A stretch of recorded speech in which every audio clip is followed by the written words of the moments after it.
All right, welcome back, everyone. I have Sophie back once again. You've heard her on here a couple times before, but for those of you who missed those episodes, Sophie is one of the sleep coaches here at Sleep and Wellness Coach. And we, not surprisingly, talk often for sleep coaching reasons, but we were just chatting, I think it was yesterday, and you said, I have a question about how you handled the tooth fairy. And I did another, let's talk about it for the before we dive in conversation. So we have not talked about what is happening in your house, but I know you said you got a question about the tooth fairy. So let's chat about it right here with everyone else.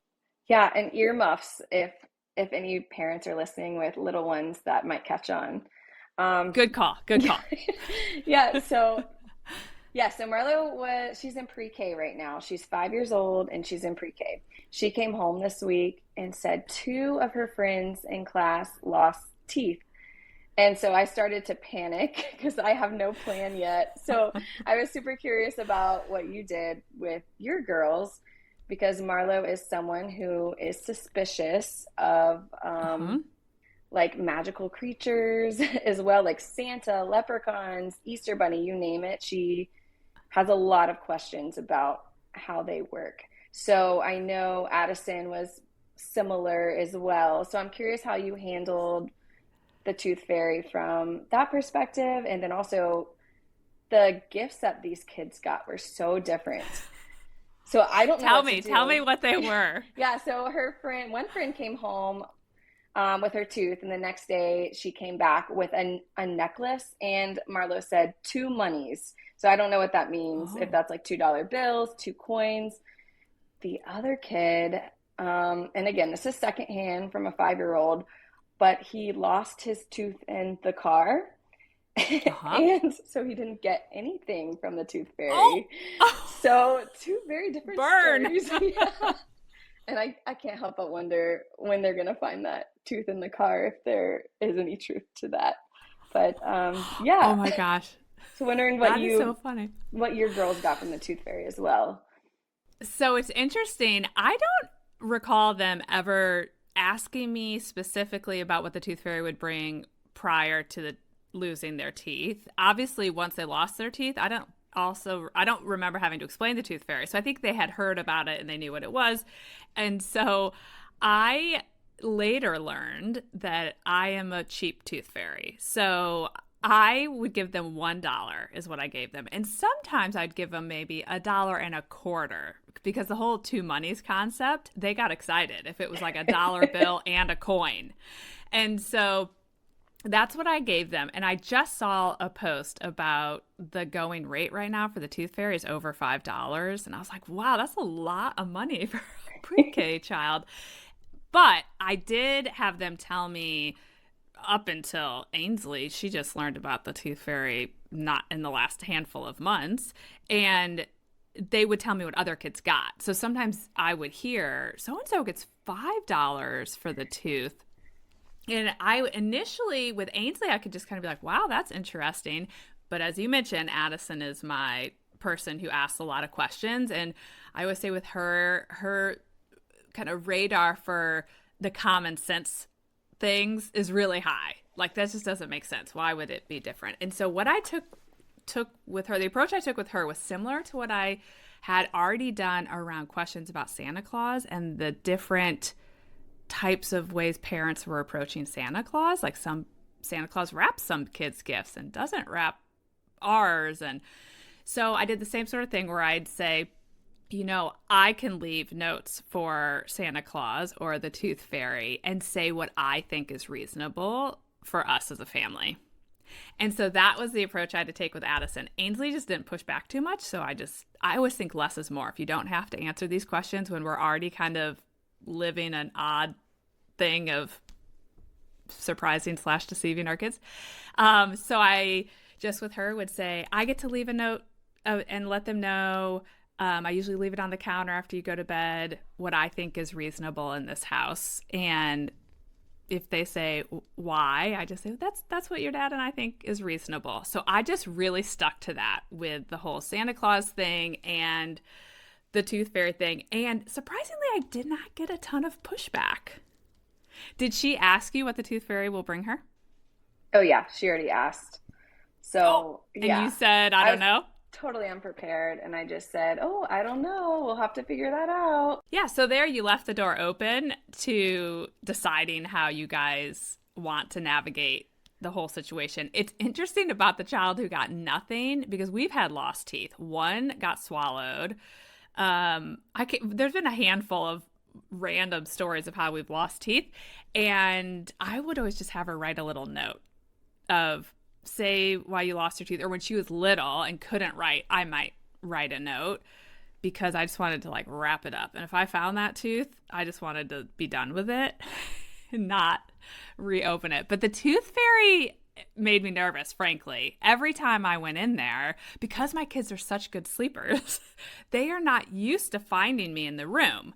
And so I had a couple times where I got caught and I'd have to say, oh, I was just coming in to check on you, and then leave and like set an alarm on my phone to try to go back in 45 minutes later. But the whole tooth fairy process for me was very stressful. I did not love it. Yeah, I'm worried about that too. And I did see there were little stuffed animals you could buy with a little pocket. And so we could leave that out on our kitchen table and they could put the tooth in it at night and the tooth fairy puts Oh, the monies in the little pockets. So I was actually thinking about doing that. I would highly recommend that. That would Okay. have been a way better approach than the under the. I was doing the old school like my parents did. This is probably because I didn't think it out beforehand. And so I would have it in the Ziploc bag and it would be under their pillow. And that's sometimes when I get caught. And so then Yeah. I'd say, well, I was coming in to give you a check on you and give you a kiss before I went to bed. And they were like, oh, that's weird. But they're also kind of out of it. I love that idea. See, this is why I need to keep these nice young moms around that could tell me the latest and greatest. So I would do something like that where you don't have to do it, even if you have to do it in the bedroom, but it could be even on their side table, just not reaching under the pillow. I would say if I could turn back time, I would have found a way not to do that. Well, Marlo gets really anxious too about, like, she was really freaked out that Santa Claus was in our house. So did So, Addison, complete freak out. yeah.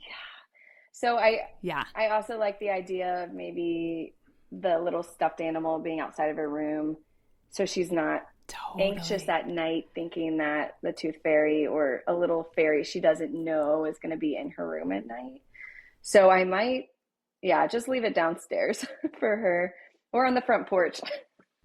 I think that's a great idea. And I remember being very surprised that Addison did not freak out about the tooth fairy idea, but she did about Santa one year. And I cannot remember exactly how old she was, but she was still fairly young, where what we were able to say is, we'll have Santa leave the gifts outside. We'll leave a note. He'll leave the gifts outside. And then before you wake up, Dad and I will go put them out. I think we only had to do that one year. And then she kind of got over the hump. But she too completely freaked out about the idea of Santa being in the house, which understandably so. It is creepy when you think about Yeah. it. Okay, well, I think that's a good takeaway for the listeners is to maybe look into one of these pouches. And I would just wrap this up by encouraging everyone, and I feel this way about so many parenting topics, do what feels right for you as the tooth fairy and don't get caught up in the necklace, like all the other parents, what they're doing. It's just, you can't win because some parents are giving a necklace, some parents are doing nothing. And if everyone's trying to do the same thing, I think you're going to lose. So I would stick with, well, this is what the tooth fairy's doing for our house, or however you want to spin that. But I really think parents should just do what feels right to them. And I do not regret being a cheap tooth fairy. So it worked out fine for them. Thank you so much. All right, Sophie, I'll talk to you soon. Okay, on to today's episode. You've probably heard that feeding your baby to sleep can become a sleep crutch that could lead to your baby expecting to be fed back to sleep anytime they wake up during the night. But what about offering a feeding during the bedtime routine while making sure your baby doesn't fall asleep during that feeding? That's what we're going to talk about today. If you've wondered if it's a good idea to even keep a feeding as part of your baby's bedtime routine, This episode is for you. Hi, I'm Allison Egidi, a pediatric sleep and wellness coach and a mom of two. I love to help parents find solutions. This is How Long Till Bedtime.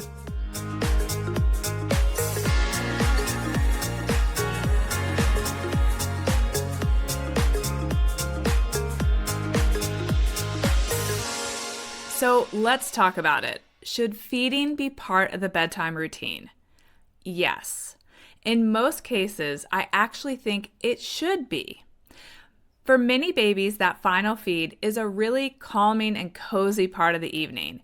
It helps them settle, it gives them a chance to fill their belly, and for parents, it's a sweet, quiet moment of connection after a typical long day. So I don't want you to feel pressure to remove that feeding just because you heard it could be part of a bad habit.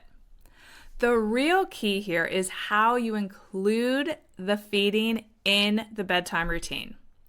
What I recommend is keeping the feeding as part of the routine, but not making it the very last step.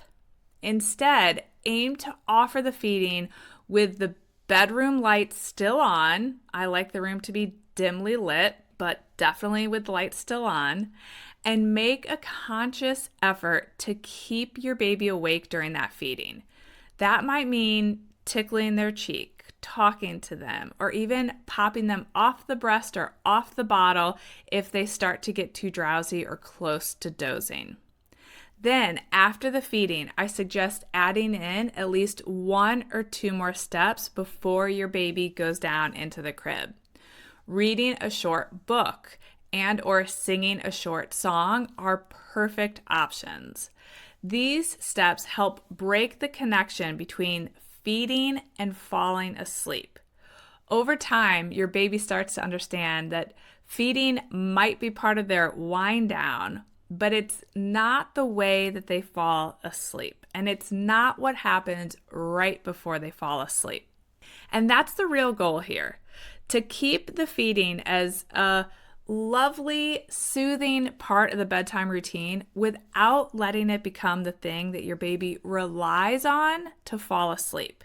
Because what can happen, especially as babies get older, is that if they're consistently falling asleep while feeding, they're more likely to wake in the middle of the night and need that same setup, meaning they might think that they need to be fed in order to go back to sleep, because that's what they associate with falling asleep, even if they're not hungry or actually in need of a feeding. But if the feeding is followed by a few minutes of another calm interaction, like reading and snuggling and singing, and then they go into the crib awake, you're helping your baby build the skill of falling asleep independently rather than feeding to sleep. And that's what really supports those longer stretches of sleep at night.